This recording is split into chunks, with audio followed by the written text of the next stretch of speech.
À Détroit, dans une maison discrète aux briques claires, un silence particulier s'est installé depuis le 16 août 2018. C'est là, dans cette demeure située sur le quartier de Bloomfield Township, qu'Aretha Franklin, la reine de la soul, s'est éteinte après un long combat contre le cancer du pancréas. Les journaux ont parlé d'une mort paisible, entourée de sa famille. Mais ceux qui ont approché la maison racontent qu'un voile étrange, presque sacré, recouvre encore les pièces où sa voix résonnait autrefois. Au moment de son décès, sa fortune était estimée à près de 80 millions de dollars. Un chiffre impressionnant, né de décennies de concerts, de disques mythiques, de tournées mondiales. Pourtant, derrière cette richesse colossale, une vérité contraire se dessine. Aretha Franklin est morte sans laisser de testament clair, plongeant son héritage dans un brouillard juridique. Fortune immense, mais incertitude totale. Un paradoxe à l'image d'une vie où la gloire et la solitude ont toujours dansé côte à côte. Dans la maison, on raconte que le piano à queue reste là où elle l'avait laissé, son couvercle fermé comme une respiration retenue. Les rideaux absorbent la lumière du matin. Le parquet, autrefois vibré par ses pas, ne résonne plus. Sur une table, un foulard violet et une vieille Bible, deux objets qu'elle touchait presque chaque jour. Entre la grandeur de sa voix et le silence qui a envahi sa demeure, une question demeure suspendue. Comment un nom aussi monumental peut-il s'éteindre dans une maison désormais si immobile? 2. Aretha Franklin naît le 25 mars 1942, à Memphis, dans le Tennessee, mais c'est à Detroit, au sein d'une famille profondément ancrée dans la musique et la spiritualité, que sa destinée prend forme. Son père, C. L. Franklin, est un pasteur célèbre, doté d'une voix puissante qui attire des foules. Sa mère, Barbara Seegers Franklin, chanteuse de gospel, lui transmet la douceur et l'intensité émotionnelle qui façonneront sa propre voix. Très jeune, Aretha chante dans l'église New Bethel Baptist Church. Sa voix, encore enfantine, possède déjà cette couleur chaude, ce vibrato naturel qui fait frissonner. Les fidèles pleurent, se lèvent, murmurent des prières. La petite fille comprend alors que sa voix n'est pas un simple don, c'est une force. À 14 ans, elle enregistre son premier album de gospel. Peu après, elle s'aventure vers la musique soul, là où la douleur et la lumière se rencontrent. Les années 60 marquent un tournant. Avec Respect, Think, You Make Me Feel Like a Natural Woman, elle devient un symbole, une révolution, une voix qui porte autant les combats des femmes que ceux des Afro-Américains. Ses concerts sont des tempêtes, ses silences, des prières, ses notes, des coups de tonnerre. La gloire lui ouvre les portes du monde entier, mais dans ses yeux on distingue parfois une fragilité. Les mariages difficiles, les pressions médiatiques, les drames familiaux.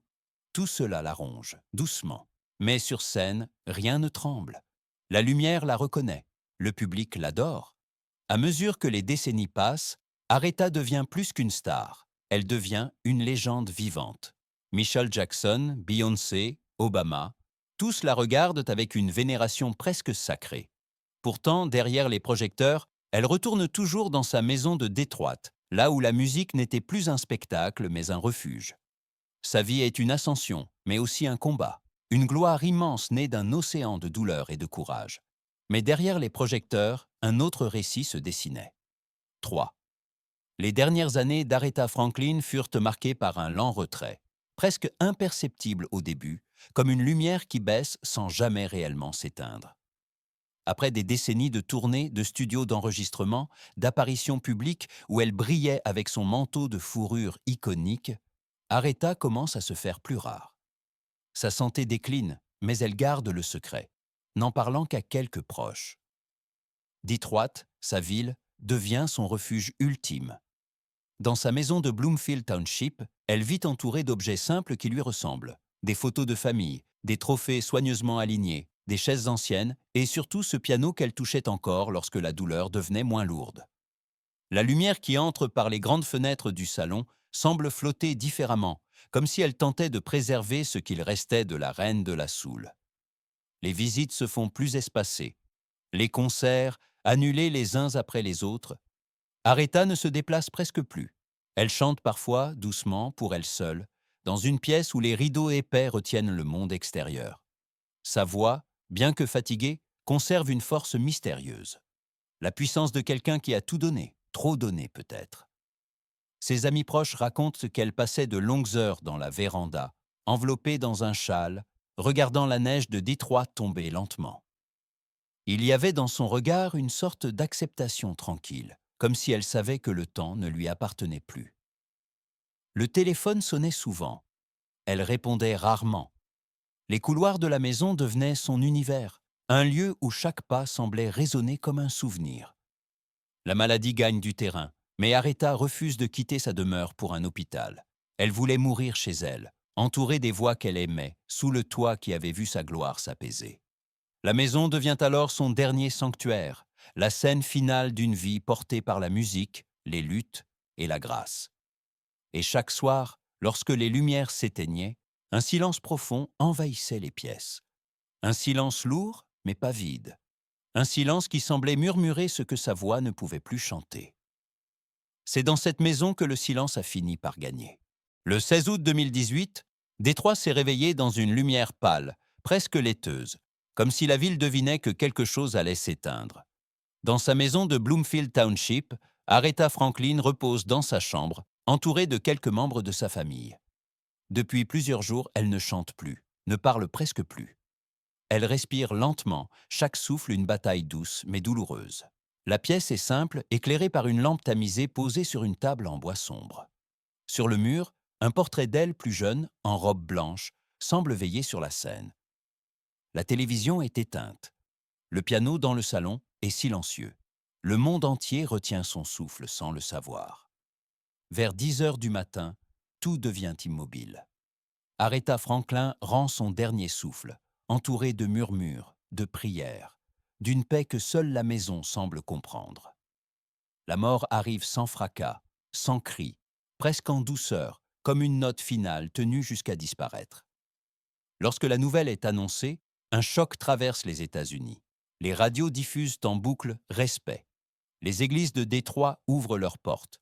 Les fans déposent des fleurs devant sa maison et devant le siège de la Motown. Donald Trump, Barack Obama, les artistes du monde entier saluent la femme, la légende, l'âme. Pourtant, malgré l'hommage national, un étrange silence s'installe autour de sa demeure. Dans la chambre où elle est morte, l'air semble encore chargé de chaleur humaine. Sur la table de chevet, un verre d'eau, une Bible ouverte et un foulard violet restent en place, comme si elle allait revenir les toucher. Le parquet conserve l'empreinte de ses pas. Les rideaux ne bougent plus. Les murs, eux, semblent absorber l'absence. La maison entière paraît retenir un dernier écho de sa voix, comme une vibration que personne ne peut entendre, mais que tout le monde ressent. Pourquoi tant de silence autour d'un nom si grand? 5. Après la mort d'Aretha Franklin, la maison de Bloomfield Township devint le centre d'un tourbillon inattendu. À l'extérieur, des milliers de fans déposaient des bougies et des fleurs. À l'intérieur, les pièces restaient figées, comme si elles n'avaient pas encore accepté que leur propriétaire ne franchirait plus jamais leurs portes. La demeure, autrefois vibrante de musique, de conversation et de rire, devint soudain un décor suspendu, trop lourd de souvenirs pour que quelqu'un ose en modifier le moindre détail. La fortune de la chanteuse était estimée à près de 80 millions de dollars. Mais contrairement à beaucoup d'icônes américaines, Aretha Franklin n'avait laissé aucun testament formel. Son départ dévoila un labyrinthe juridique, comptes bancaires, maisons, droits d'auteur, revenus passés, royalties futures. Rien n'était réellement organisé.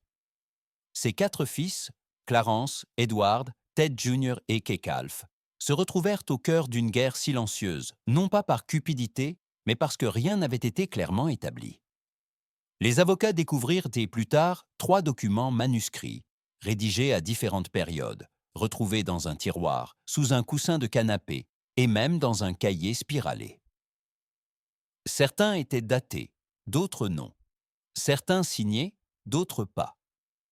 Leur validité provoqua des débats interminables. Qui Aretha voulait-elle vraiment protéger?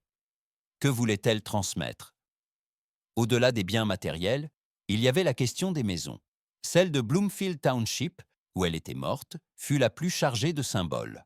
Lors de l'inventaire, les enquêteurs furent frappés par l'atmosphère singulière qui y régnait.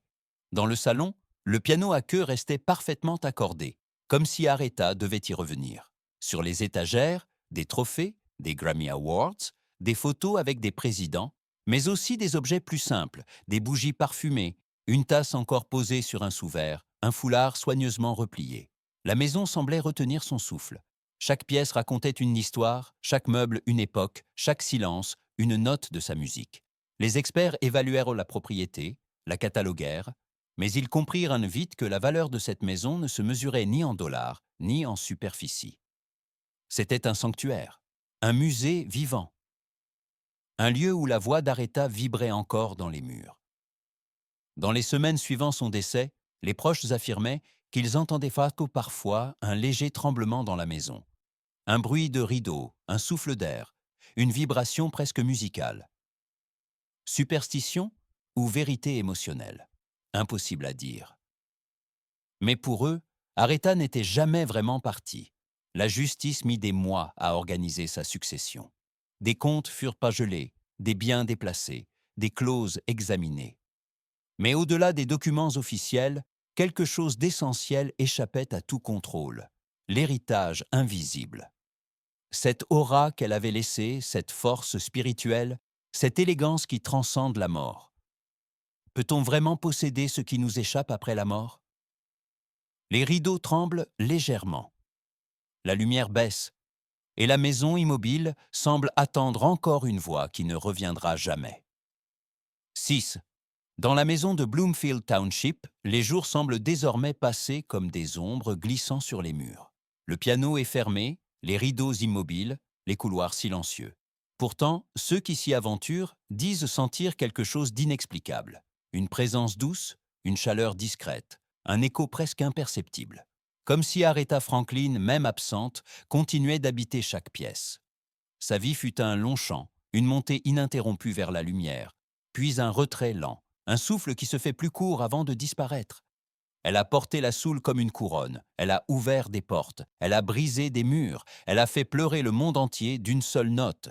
Mais au-delà des disques d'or, des millions de dollars, des hommages officiels, son héritage le plus précieux reste cette vibration intérieure qu'elle laisse à ceux qui l'ont écoutée un jour.